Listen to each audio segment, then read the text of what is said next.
Hi everyone, welcome to day one of AI Coding Challenge. Today we'll learn about that how we can build a very basic Streamlit apps within Snowflake platform.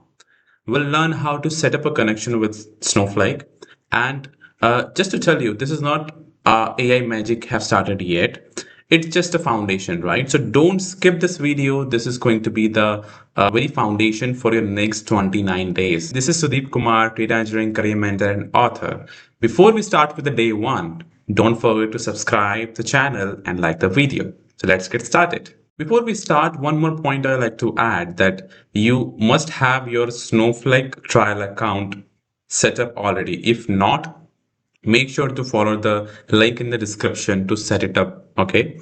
And the second thing is that you must know already Python. If you are already know, that's good. If not, then again, you can check the link in the description. It's a YouTube playlist that you can check and follow and have a basic knowledge about the Python. All right. So another point that I would like to add is the Snowflake and Streamlit. These are the two major platform and the terms you will deal with this challenge, right? So what is Snowflake? Snowflake is a cloud-based data platform that really function as a data warehouse, cloud data warehouse, right? That really enable the business to store, to enable, to access the data and to analyze the vast amount of data that is available efficiently. Okay.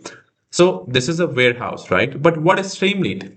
Streamlit is an open source Python library, okay, for the data scientists, for ML engineers, for data engineers who want to see the data app, who want to build the data app to present their data to the users, right? And they want to really build the interactive web applications based upon the data that they have using this Python code. Okay, so now we come to know about that what is Snowflake and what is Streamlit. Now let's start with the day one where we'll build the connection between the Snowflake and the Streamlit. Okay.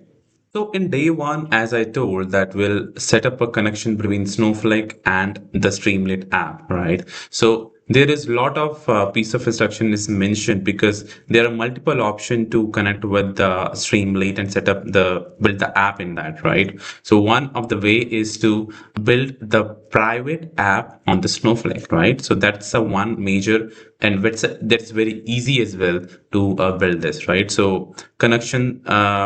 There are multiple options as I mentioned, right? So if you really would follow it, you will definitely get it. But now I'll show you, before deep dive into the code and explanation, I'll show you how it looks like in the day one. Okay, so this is Snowflake.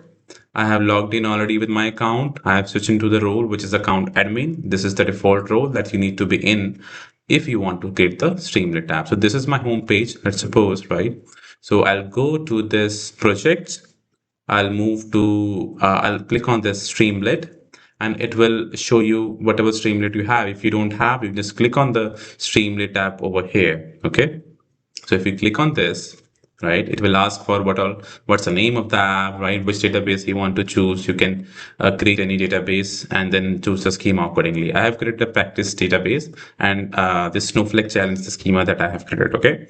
So Python, an environment. What exactly environment you want to choose? Is it like you want to run it on data warehouse, right? That is basically the compute of Snowflake, or you want to enable it into the container. So we can go for warehouse because it's already available and configured. Okay, we can create a new warehouse. Or you can use the by default warehouse. That doesn't matter. Okay, so if we click on create, it will show like this. Okay.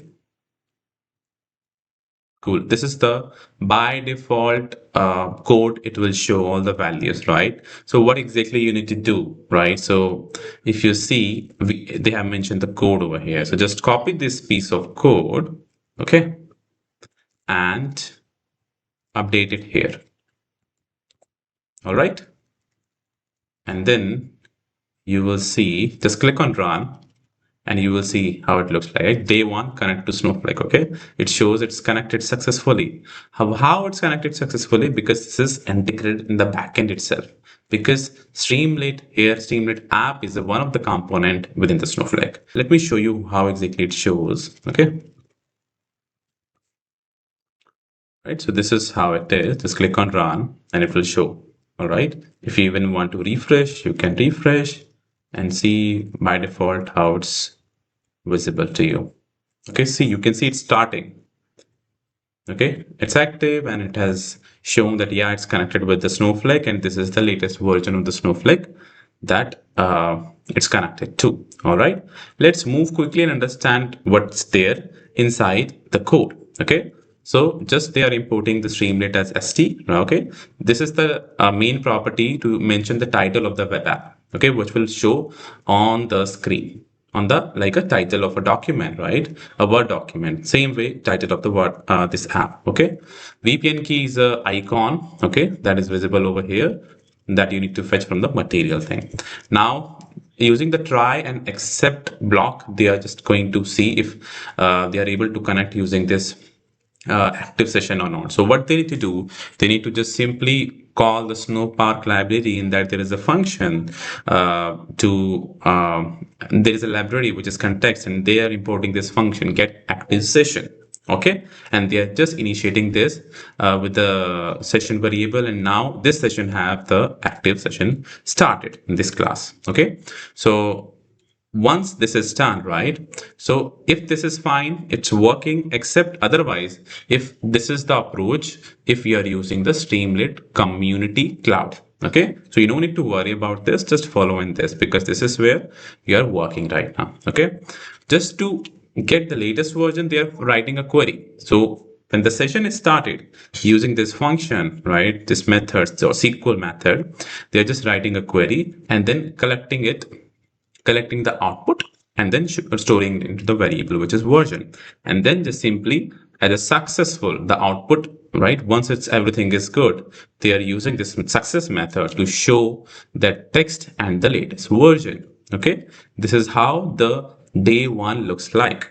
Okay, so everything is explained properly for other options as well, that if you are using the local development or Streamlit Cloud, this is how you need to do. This is not relevant for you if you are using directly into the Snowflake. Okay, so this is how very easy, and the day one, it's very simple.